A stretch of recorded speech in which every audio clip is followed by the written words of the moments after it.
I'm curious, what was it like for you taking over these characters that were already pretty iconic? Yeah, well, see, it's weird. People ask me that, and back then it had been like 20 years since Pooh was around, you know, because it was in the 60s, the first 2 or 3, you know, the little shorts they put together, and they won an academic award, you know, way back then. But it hadn't been around for it just wasn't, you know, literally not unseen. I'm sure people were watching it somewhere, but ABC and Disney were separate companies then.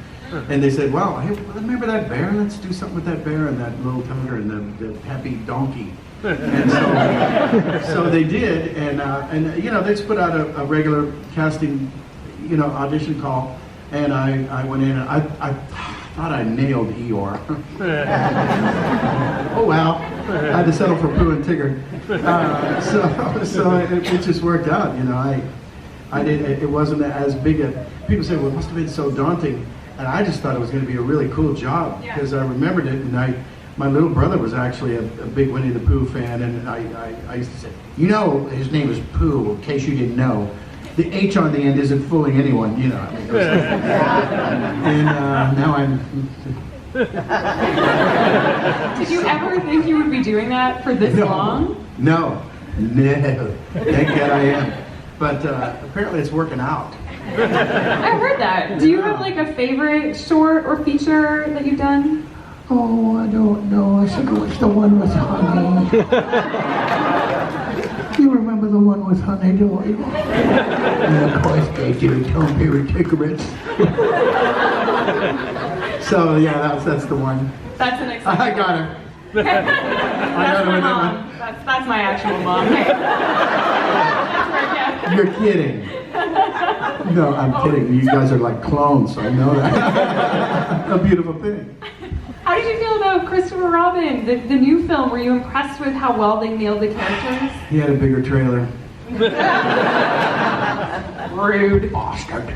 No, it was great. I you know, I remember we first talking about it for a couple years ago. I go, so what are we doing now? Really? Oh, wow. Okay. You know, and I thought that'll be fun. And I said, as long as Jude Law's not in it. I'm kidding.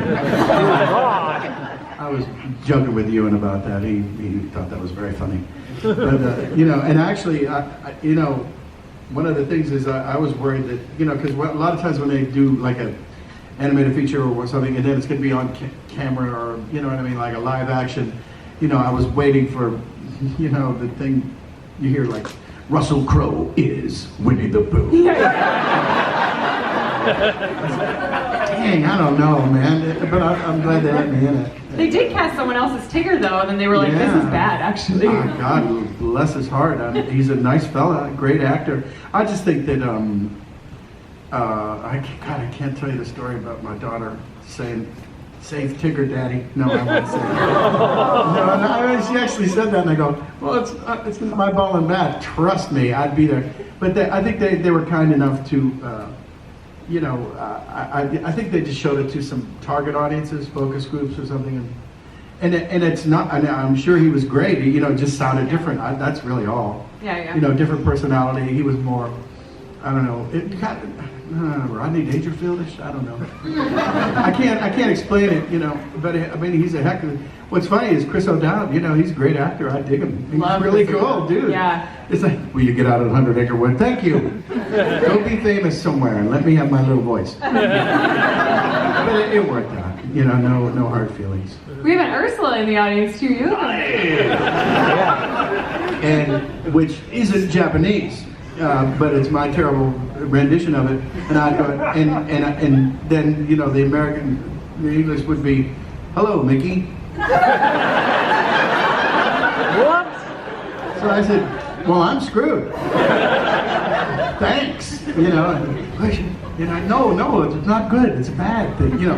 And so now I think they snap to it, but it's pretty darn hysterical to see that, you know. Baba. You know, that's pretty cool, you know. And the coolest thing I ever saw with that was from Colors of the Wind. And Disney does this thing where they'll, and it was Pocahontas and And it started off with Pocahontas, as we all know, and then it moved into French, then it moved into Mandarin, then it moved into Greek, then it moved into Russian, and it sounded like one person. It was that. I wish they would release that. That would make a really cool YouTube thing. Everybody, you guys would get a kick out of that one. So the answer is it was quite surreal doing that, because you're going, kind of sounds like me. I don't know what I'm saying, but yeah. And the second question. It was, do your favorite movie line in your yes. favorite voice.